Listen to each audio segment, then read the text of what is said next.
You know what it is, man. We still backstage. Red Bull Chicago Music Fest is going down, man. This guy went out earlier and killed the stage, man. Give it up one time for Desiigner in the building. Gang. Hey, much love. Thank you. Bro? How Appreciate you doing, it, man? Man, count my blessings, man. Every day, man. This grinding for success and this, keeping everybody happy, keeping people smiling. That's what it's about. You here in Chicago, you rocking with good music, Heck man. yeah, How's it feel to put them two things together, being here in Chicago on good music? Oh, man, it feels good. It feels like, I'm at the starting grounds of where it came from, you know what I'm saying? Definitely starting grounds. And I'm just ready, to give my energy, I'm from Bed-Stuy, Brooklyn, New York is in the house. Yeah. We out here, be ready just to show the love, connect the cities that, that really need to be connected, New York to Chicago. That's how we moving. Word up. Word up.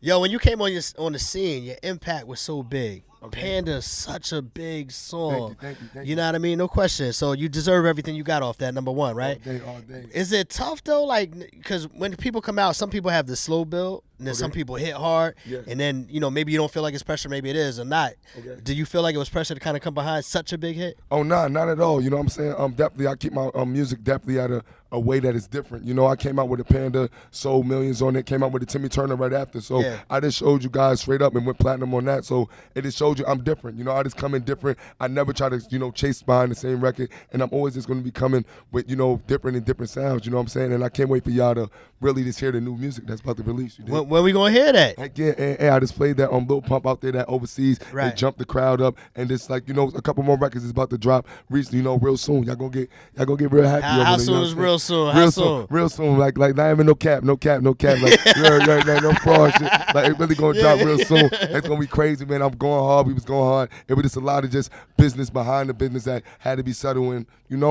Y'all gonna enjoy. Yeah, y'all gonna really enjoy. Okay. You're still out here doing your thing, representing. So we looking to hear what you're coming with. Heck yeah. I'm still out here all day representing, man. I'll never think I'm gone, man. I'm in the movies. If I'm not on the radio, I'm on the movies. So check me out in the movies, man. Purge, man. After party records, things like that. And it's coming back out stronger with more music, The thing about you too also is when Panda hit at the time, if I'm not mistaken, you had either just graduated or you were still in high school. Nah, yeah, I was still in high school, man. At the same time, That's crazy. I was just in 10th grade. No funny word. 10th grade? Yeah. I thought you was at least like a senior. Oh, nah. I was in 10th grade. Word. Damn. So how old are you now? I'm 21. I just turned 21. I got let back in third, though. You know what I'm saying? But it's cool, though. Hold on, man. Hold on. Yeah. Okay, all right. All right, we're going to leave it there. It is what it is. You know what I mean? You out here doing your thing now. Exactly.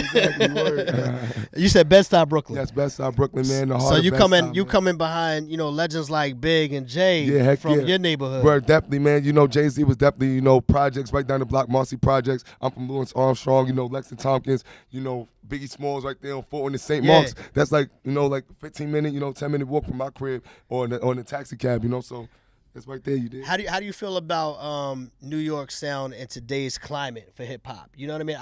I'll just say personally, I feel like the sound is almost so national. Yeah. You know what I mean? With Atlanta kind of having their thumb on the game, you know what I mean? That I feel like sometimes other regions of the country lost their signature sound. I feel like, New York, it got its own critique sound, music is going everywhere right now. Yeah. I feel like music, it is going everywhere. It's just stretching, it's exercising because of where it came from. You came from the time where Run DMC and hip hop just put with rock, and put the rock together. So it's an evolution of just music just changing. You know what I'm saying? Some people believe in the apes and all that, turning to humans, all that shit. I don't believe in that. But evolution? It's the evolution of the music. You know what I'm saying? Like it came from here, it came from to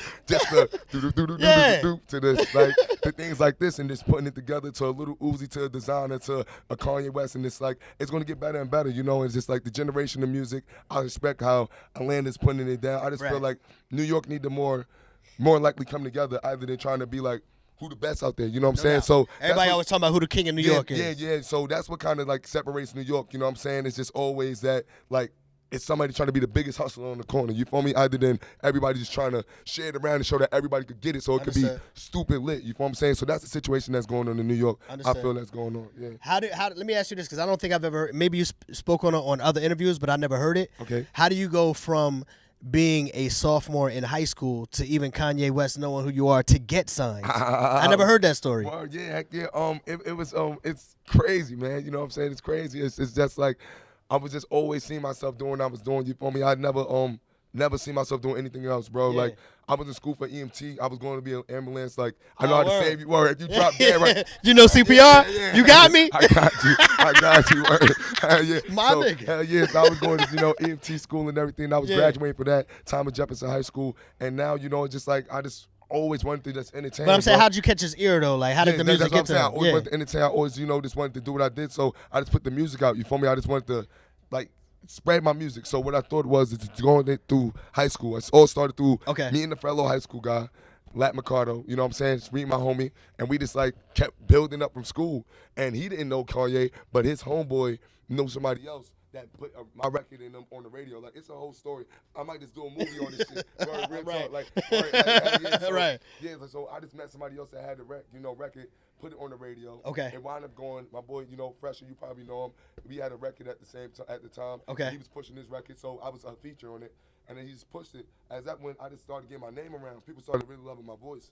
It's just like, yo, who that kid? You know what I'm saying? Yeah. Like, so they was looking for me. I wound up meeting Xana Ray, which is my girl, which is my manager. And it's like, we just started rocking. We just started, like, we put the record out.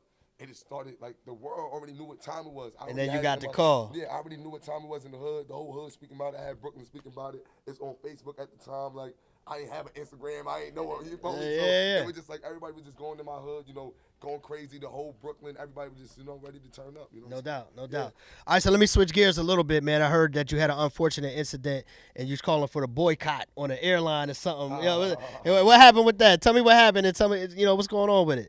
You felt like they was being discriminatory? Oh man, it was just I was overseas, man. I really wanted to catch my shows. You feel me, for my overseas fans, and I just felt like over there, sometimes they look at you, and they feel like you just flossing. You know what I'm saying? Some people just look at you as flossing and just not completing your career. Like, I'm out there to have a good time. It's a lot of times. You so professional is what you're trying to say. Yeah. I'm trying to be a professional. Go out there. I'm out there to make the people happy. And some people don't understand where you come from. It was an elderly lady. You know what I'm saying? It was an older lady. But I was just like, yo, you don't need to be that mean, like she was just treating you with disrespectful. Yeah, mad wrong on the plane and all that. Like, I had a turtle bear, I had a teddy bear with me and all that. I'm cuddling with the teddy bear. I'm going to sleep and shit.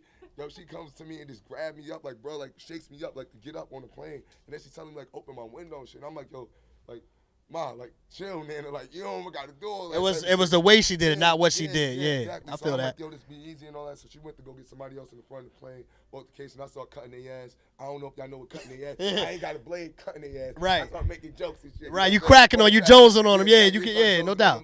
And they started tripping, so they banned me for a whole year for just like jonesing on them. But I was just like, it's cool though. Hey, did you ever make it to the show? Yeah, I made it to the show. Okay, all right. I did not get to make it to the show, so I put it on Instagram like, yo, fuck that airline.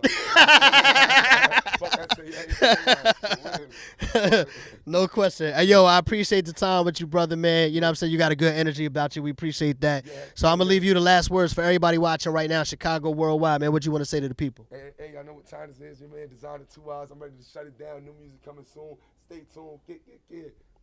Y'all know the hit him with the you already know. You already know. That's it. Chicago, baby. Yeah. There it is, man. Santilly Talk. You know what it is, the podcast.